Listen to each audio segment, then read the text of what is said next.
22 अप्रैल 2025 को जम्मू कश्मीर के खूबसूरत पर्यटन स्थल पहलगाम में एक काला दिन साबित हुआ। इस दिन की शुरुआत तो आम दिनों की तरह ही हुई थी, लेकिन दोपहर होते होते सब कुछ बदल गया। जब आतंकवादियों ने एक बार फिर अपनी कायरता दिखाई, उन्होंने अचानक से हमला कर दिया, जिससे पूरे इलाके में अफरा तफरी मच गई। इस हमले में 26 बेगुनाह लोग शहीद हो गए, जिनमें महिलाएं और बच्चे भी शामिल थे, जिनमें पर्यटक और सुरक्षाकर्मी शामिल थे। इस हमले ने पूरे देश को हिलाकर रख दिया। यह घटना भारत के लिए एक बड़ा झटका थी। हर कोई इस बर्बरता से स्तब्ध था और आतंकवाद के खिलाफ हमारी लड़ाई को एक बार फिर से रेखांकित किया। सुरक्षा बलों ने तुरंत मोर्चा संभाला और आतंकवादियों का सामना किया। यह हमला सिर्फ एक घटना नहीं थी, बल्कि एक सुनियोजित साजिश थी, बल्कि भारत की अखंडता और संप्रभुता पर हमला था। इस हमले ने हमें एकजुट कर दिया। हमले के बाद पूरे देश में शोक की लहर दौड़ गई। हर कोई इस त्रासदी से दुखी था। सरकार ने तुरंत कार्रवाई का आश्वासन दिया। प्रधानमंत्री ने राष्ट्र को संबोधित करते हुए कहा कि दोषियों को बख्शा नहीं जाएगा और सुरक्षा बलों को खुली छूट दी गई। सेना और सुरक्षा एजेंसियों ने मिलकर आतंकवादियों के खिलाफ बड़े पैमाने पर अभियान चलाया। इस हमले ने हमें यह याद दिलाया कि हमें हमेशा सतर्क रहना होगा और एकजुट होकर आतंकवाद का सामना करना होगा। हमले के तुरंत बाद भारतीय सेना ने मोर्चा संभाला और स्थिति को नियंत्रण में लिया। आतंकवादियों को जवाब देने के लिए सेना ने व्यापक तलाशी अभियान चलाया। घटनास्थल को सील कर दिया गया और स्थानीय लोगों को सुरक्षित स्थानों पर पहुंचाया गया। घायलों को तुरंत अस्पताल पहुंचाया गया, जहां उनका इलाज जारी है। सेना ने यह सुनिश्चित किया कि आतंकवादी किसी और को नुकसान न पहुंचा सके।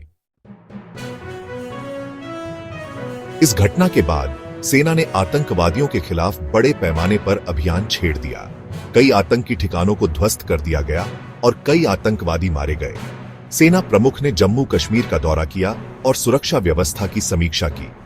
इस घटना ने सुरक्षा व्यवस्था में खामियों को उजागर किया है। सरकार ने सुरक्षा बलों को और अधिक सतर्क रहने और आधुनिक हथियारों से लैस करने का आदेश दिया है। सेक्शन 4 पाकिस्तान पर दबाव, कूटनीति और सिंधु जल संधि। यह एक महत्वपूर्ण मुद्दा है जो दोनों देशों के बीच तनाव को बढ़ा सकता है।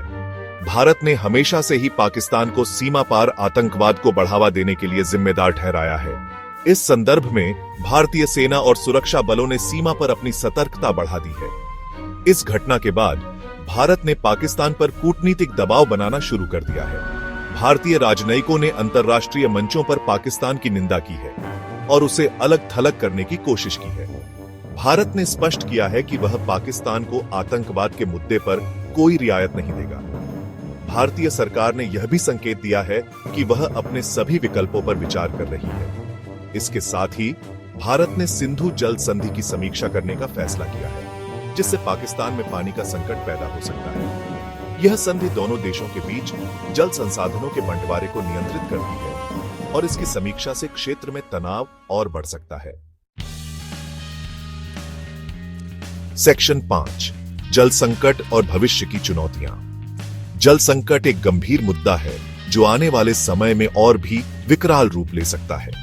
सिंधु जल संधि की समीक्षा से पाकिस्तान में पानी का गंभीर संकट पैदा हो सकता है, जिससे उसकी कृषि, उद्योग और घरेलू जल आपूर्ति पर भारी असर पड़ेगा, जिससे उसकी अर्थव्यवस्था और सामाजिक स्थिरता पर गहरा प्रभाव पड़ सकता है। पानी की कमी से बेरोजगारी और गरीबी में भी वृद्धि हो सकती है। यह कदम पाकिस्तान पर सीमा पार आतंकवाद को रोकने के लिए दबाव बनाने के लिए उठाया गया है। भारत और पाकिस्तान के बीच जल विवाद ने सुरक्षा चिंताओं को भी बढ़ा दिया है। भारत सरकार ने स्पष्ट किया है कि वह अपनी सुरक्षा से कोई समझौता नहीं करेगी और जल संसाधनों का उपयोग अपने राष्ट्रीय हितों की रक्षा के लिए करेगी और आतंकवाद के खिलाफ अपनी लड़ाई जारी रखेगी। जल संकट के इस मुद्दे ने दोनों देशों के बीच तनाव को और बढ़ा दिया है, जिससे क्षेत्रीय स्थिरता पर भी असर पड़ सकता है।